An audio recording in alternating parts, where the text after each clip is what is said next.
3, 2, 1. What's going on, everybody? This is the Undefeated by Choice podcast. It's brought to you by Steelfist, by the way, just in case you didn't already know that. I am here today with a man making his pro debut with us, Mr. Aldyn Ashcraft. How you doing, brother? Good. How are you doing? I'm doing great. So I caught Aldyn just at the end of work. He's sitting outside on this beautiful day, and he took the time out to give us this little interview before his June 28th fight against Dom Salas. First thing I always get into, my man, when we do these is the nickname. Do you have a nickname? No, everybody tries to come up with a nickname for me, but I'm going to just let it happen naturally. I don't want to force one and have some stupid nickname and regret it when I'm older. Yeah, I feel that. So normally, see, you're the first one I've had this problem with, is normally when people come on and they don't have a nickname, I usually make one up for them. I sat down today and I was trying to come up with a few nicknames. Like, I usually give them like 3 options, and then I just assign one to them, or they just say no way in hell I'm doing any of those. But the problem was with you is that I kind of know you, but I don't really know you. So I've talked to you a few times. And so generally, if I don't know the person, I can just assign a nickname to them and I have no issue with it, and it can be the dumbest nickname in the world. Or if I know them, I know I can joke around with them and there's like inside jokes with the nickname. But with you, I kind of know you, but I don't know you well enough to have inside jokes with you. So I really was like, I don't have any nicknames for him. Nah, dude, go for it. I don't care. I'm pretty sarcastic. So I always try to go with like the theme of, like, I always try to, not the theme, but like, if your last name's Ashcraft, it's gonna start with an A. So, but there's very few like good ones that would start with an A. But I did think there was one that I was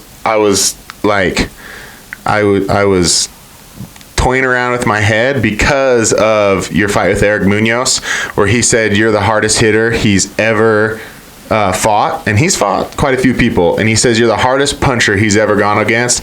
So I was thinking something like Atom Bomb, Aldyn Atom Bomb Ashcraft, but that's almost too wordy. Yeah, maybe the Atom Bomb. The Atom Bomb, yeah. Maybe that plays better. Yeah. Well, if you like it, you can have it. You just have to give me credit every time they use it. Yeah, dude. For sure, I'll write you down. They'll have to announce that. that. Aldyn, the Atom Bomb, name given to him by Matt Euler. Ashcraft. Yeah. I'd have a whole list of those. Like, once people make it to the UFC, they just hear my name over and over again when they get into the ring, because they start calling those out. I'm for it. I'm all about it. I like it. Yeah, dude. That could be your claim to fame. It will be. Everyone will be. Star nicknames. Everyone will be, who is this guy? And people will pay me to give him nicknames. I can make money off of this. We're on to something. We're on to something right now. Yeah. Maybe. All right. Good there. All right, let's move on from that. Oh, if I know the person, see, I'd be one of those things where I'll be like, let me come spend the weekend with you, and we'll hang out, and I'll get to know your personality, and I'll find you a good nickname. And then I can just get a free trip out of it. Yeah, dude, after I knock out Dom, we can come kick it on Saturday. Yeah, I like it. So you're getting ready to knock him out. I mean, looking at your record, that's not out of the realm of possibility. You have got a number of knockouts, and like I said, Eric has already mentioned how hard you hit. Is that something that is your power something that you've developed over your time training, or was it something that you just naturally have power in your punches? I've always been a hard hitter. I think just more towards all my latest fights, I've just focused a lot more on my accuracy and setting up my punches. So I'm just not out there winging like the spaz. Mm-hmm. I'm actually landing my punches, so it's paying off for me. Yeah. You come from a camp. Where's your camp out again? What's the name, and where are you guys located? 4-7 Training Center, and we're in Lehi, Utah. Okay. You've got a ton of superior, accurate strikers coming out of that camp. Is that something that you guys just just drill and drill and drill. Like, I mean, you've got Caitlin, and then you've got Mike Jones. Doesn't he train with you guys as well? Or has he been out there with you guys? He used to train with us a lot more when we were in Spanish Fork. Okay, but that's what every once in a while we train. We got guys like Brian. Mm-hmm. And then Brian. We got Dustin Jenkins. He knocked out, what's his name? That American kickboxer dude that looks like he's on steroids. He knocked him out with a head kick. That Hughes guy. Thomas? Yeah, okay. Thomas Hughes. Uh-huh. Yeah, so striking is something we work on, but it's not something we work on more than anything else. It's pretty just MMA focused all around. Yeah, well, I mean, it looks like because everybody who's coming out of there all their striking looks so technical and very clean. Like, you guys don't look like you wasted a lot of punches, punches or even kicks. And so I just was wondering, I always want to get inside a camp and know what their exact focus is. And the thing I love about your guys' camp is because I feel a kinship to your guys' camp because Foley's is a very small gym. But you guys are out of a garage, right? Yeah, we actually train in one of our coaches, Arnold Anderton's garage. He's got this massive garage out behind his house. That's so sick. He threw down some mats, and then when we changed locations from Spanish Fork, we weren't sure where we were going to go, and then one day Jason said, just meet up at Arnold's house, and that's where we've been ever since. Dude, I love it. Like, I love seeing pictures of it because it just, everybody, people want to go to these big gyms, and especially down up in this area. There's only in northern Utah, there's only one real big gym, and everybody who kind of wants to go to that gym. And I'm like, you don't need a giant gym in order to, get a bunch of killers out of there. It's usually, and a lot of times it's these little smaller gyms that are getting, because you can focus more on the individual. It's not just like a puppy mill of fighters. It's you can actually focus on people. So I really do like your guys' gym and what you guys got over there. 100%. Yeah, I think it's more just the quality of coaches that you have, and I honestly believe that we have the best 3 coaches in Utah. I don't think anybody's knowledge matches Jason Mertlich's, and we got Arnold Anderton and Rad Martinez. I mean, I can't really ask for any better coaches, and then I've got some pretty tough training partners, like I said before, Dustin Jenkins and Brian. So yeah, you guys I know your coaches take it very seriously, because I remember the fight where you fought Alonzo, and we were in the back talking, and I'm with Eric, who just is cracking jokes the whole time and so relaxed, and we're all just goofing around, and you were kind of laughing, and your coaches were just straight faced the whole time. I don't think I got a smile out of them the entire time we were backstage. I'm sure they were like, "Shut this dude up, let's get out of here." Yeah, I didn't get one smile out of him. The dude who was wearing the hat that's kind of like the old timey like Newsy had it. Jason. Yeah, dude. Jason. Not even like a smirk. Jason's a pretty easy-going guy. I think it's just once he gets to know you, he's hilarious, man. I think he's just one of those people you got to get to know first, and then Rad's just quiet. Yeah. Yeah, well, I come in like a wrecking ball, so I'm pretty sure if you don't know me, I can bug the hell out of you. So I was like back there cracking jokes. I kept looking at them, trying to get them to laugh and smile. They weren't having it. So. Yeah, they're cool dudes though. Yeah, so you've got at least one other of your teammates fighting on this fight card. Do you have any? Yeah, do you have more than one, or just the one? No, it's just Brian. Brian's fighting Carson Gregory. Yeah, that main event. Yeah, that should be an exciting fight. Be crazy. Yeah, it will be. I'm so excited for it. Yeah. Oh yeah. When you talk to Brian, tell him to get back to me and schedule his podcast appointment. He said he was gonna. Bug him. He said he was gonna do it, and then I haven't heard back from him. But we still got a little bit of time. I'll bug him tomorrow. Yeah. Good. Thank you. So when did you? So you're pretty young, right? You're early 20s. Yeah, I'm 24. Oh wow, just a little kid. How did you get into fighting? So when I was younger, I was always getting in trouble and getting in a lot of fights when I was in high school and stuff. I got kicked off the football team and stuff like that just for getting in fights. And me and my brother actually met this guy. His name is Mike Reynolds. He lived at the end of my street. He was a sheriff. And after I got in trouble, I wasn't really allowed to leave my house unless I was with a parent or a officer of the law. So So we went to his house, and he kind of introduced me to like jiu-jitsu and how to throw punches and stuff. And then my brother went on a mission, and when he got back from his mission, I was playing rugby for this team traveling, and the season ended. I wasn't really sure what I was going to do anymore. And my brother's like, dude, you should just fight. Like, you've always been a fighter. You've fought people. Like, I've always been getting in fights. He's like, just fight. Go to the pit. So he was the one that really, like, gave me the push when I was, like, 18. And then I joined the pit. And I've just been training and fighting ever since. What? You are blowing my mind right now. You were a little. We said we were going to keep it PG for your fans. You were a little trouble. You were a little shithead. I cannot see that at all. I mean, like I said, I've only met you a couple times, but you seem laid back. Like I was needing to ask this question. Like, how did this dude get into fighting? He seems like he's never been angry in his life, and you were just a troublemaker. Yeah, I'm a lot more mellow now. I used to have a lot of anger when I was younger. Now I'm just better at channeling it. Now you save it. Now you save it and put it at the end of all your punches. Exactly. So I'm glad to hear you. So you played football. So you grew up. Was football your main sport growing up? Football was a sport that I really loved when I was younger. Mm-hmm. But I got kicked off the football team when I was a sophomore in high school. And I wasn't really sure what I was going to do. Yeah. And once I was allowed to start going back to school again, I started playing basketball, and I met some of these poly kids, and they showed me rugby, and I started playing rugby. And honestly, if I wasn't fighting, I'd be somewhere trying to play rugby. Really? Making money somewhere. Yeah, I love rugby. Really? You love it, huh? I've never even attempted to play it. I grew up playing football. I love that. That's my always that's my roots.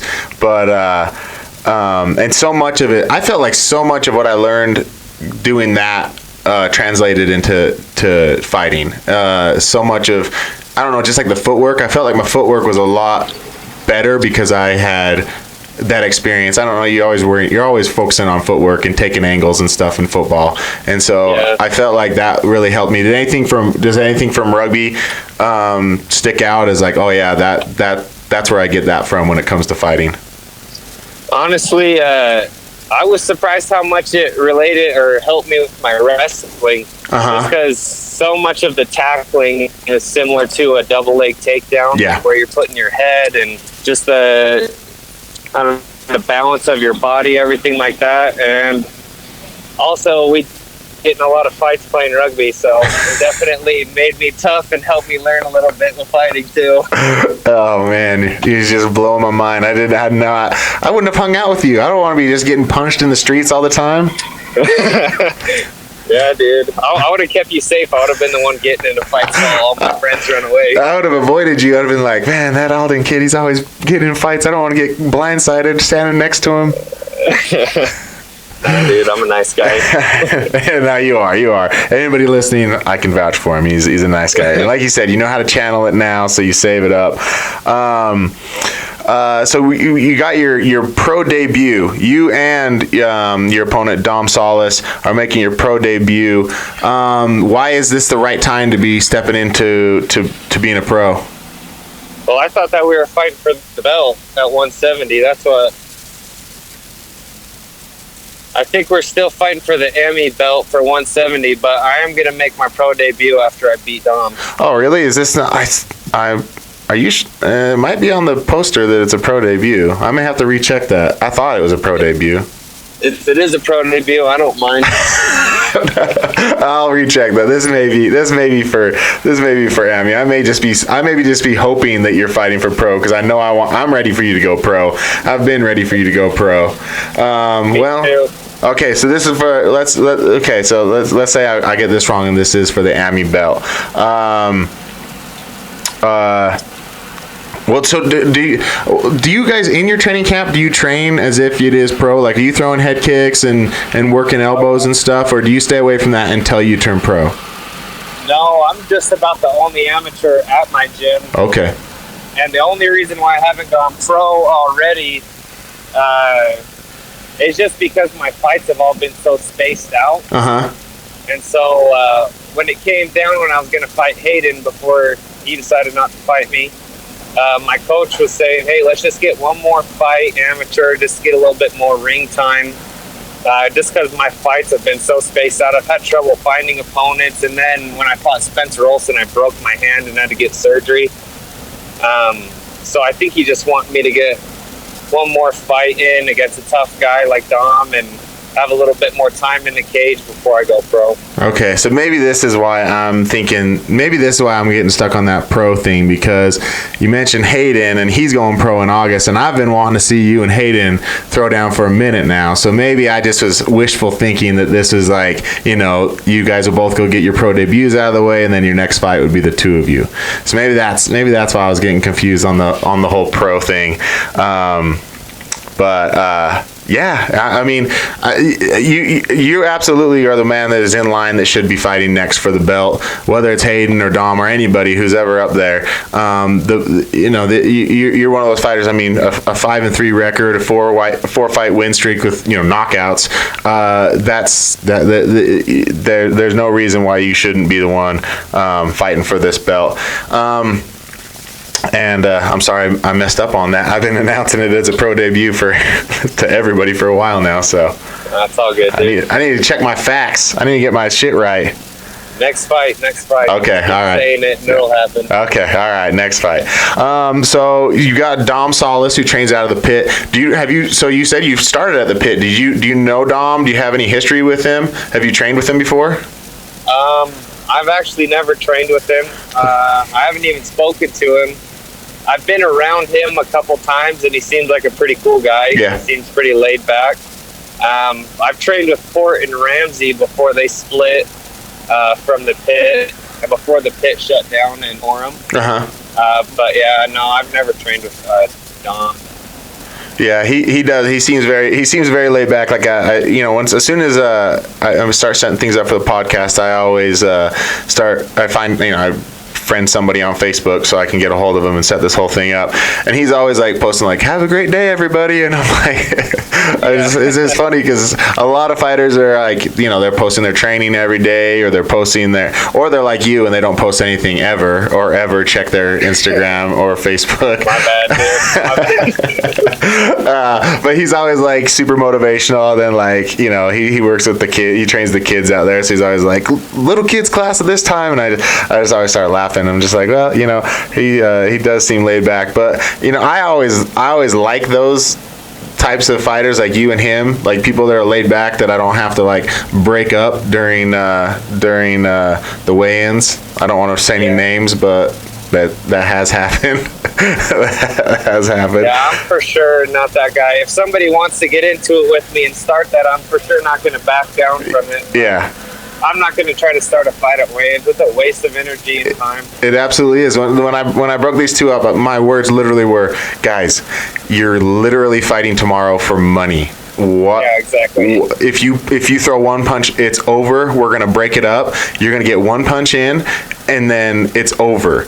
Tomorrow you get to catch a charge. Yeah. So that's not worth it either. Exactly. Tomorrow you get to fight for money. So knock this off.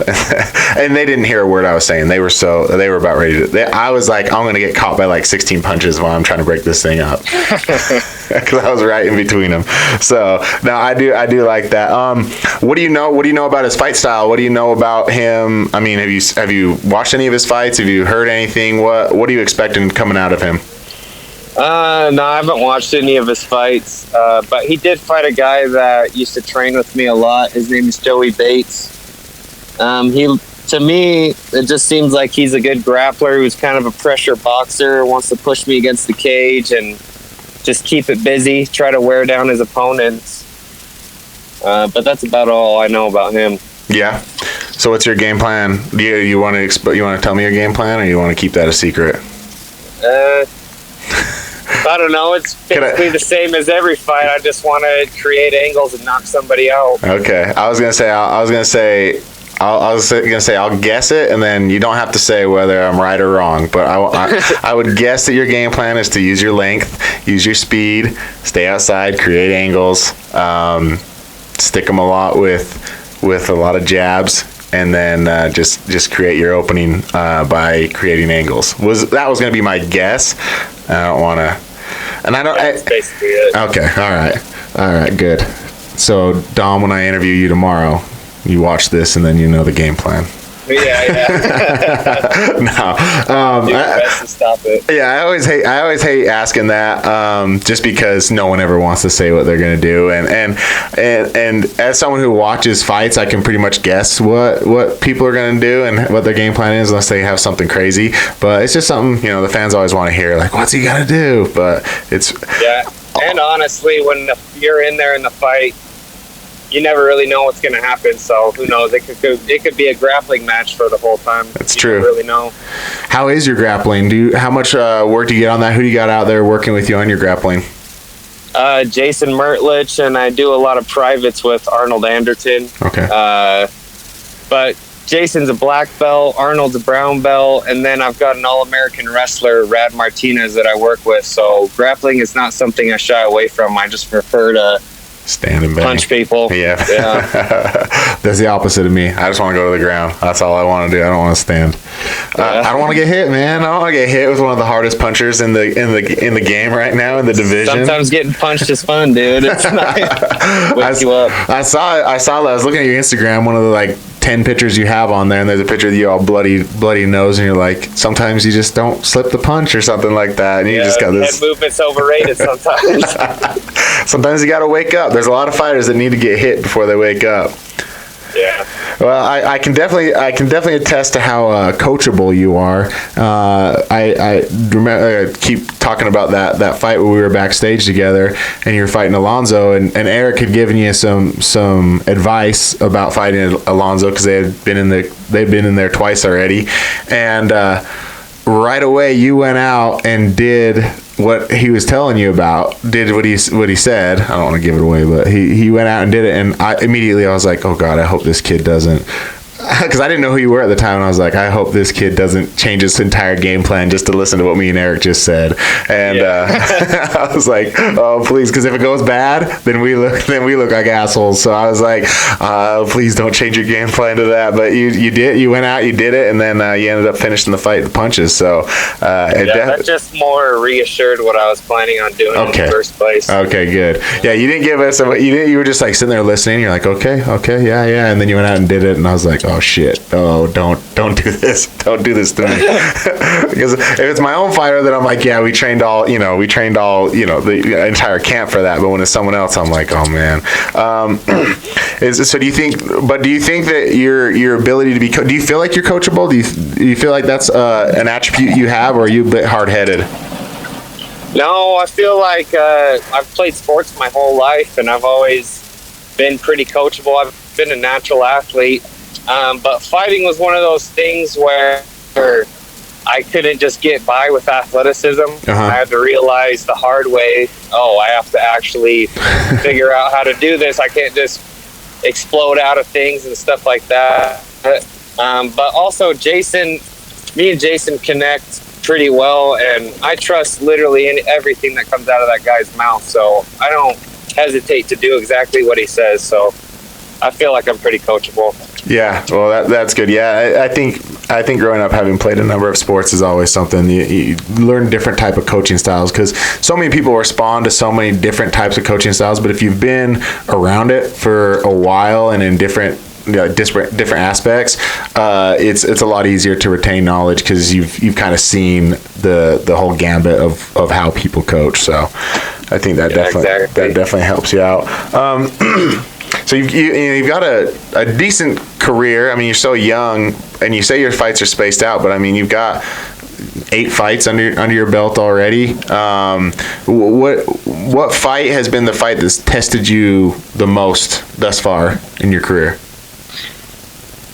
I fought out in St. George a couple years ago, and that fight didn't approach it at all correctly at all. I was just kind of an idiot with the weight cut, and I wasn't training super hard, and I kind of learned I still won the fight, but I kind of learned the hard way what it takes to make a fight easy and how to make it harder on myself. And so I was just I remember walking into the cage, and my weight cut was so miserable that right when I got to the top stair, I remember thinking, man, I'm completely gassed, and this fight hasn't even started. Oh, geez. And I was fighting a guy that had wrestled in college. So I was like, man, I'm just going to get my ass beat. But I ended up fighting through that fight. I don't even think he punched me once. Oh, wow. But yeah, I won that fight decision. Ever since then, I've just taken fighting a lot more serious, and that's when all my knockouts started happening. I started training a lot harder. Me and Jason really put in some time together, and yeah, things are a lot different now. But yeah, that was probably the fight that tested me the most. Good. Well, it's good that you already had that challenging fight. Like so many fighters, like I tell so many of these young fighters, like, man, get all the trouble out of the way now. Like get the shitty fights out of the way now. You don't want to do that. Exactly. You don't want to go in there, 8 fights, 9 fights, 10 fights in, and then find the shitty fight, because then you're against someone who's got some real skill and can do some real damage to you. So and it looks like you did the right thing. You went and turned it around. And you've been on this win streak ever since. So is your plan to be more active from this point on?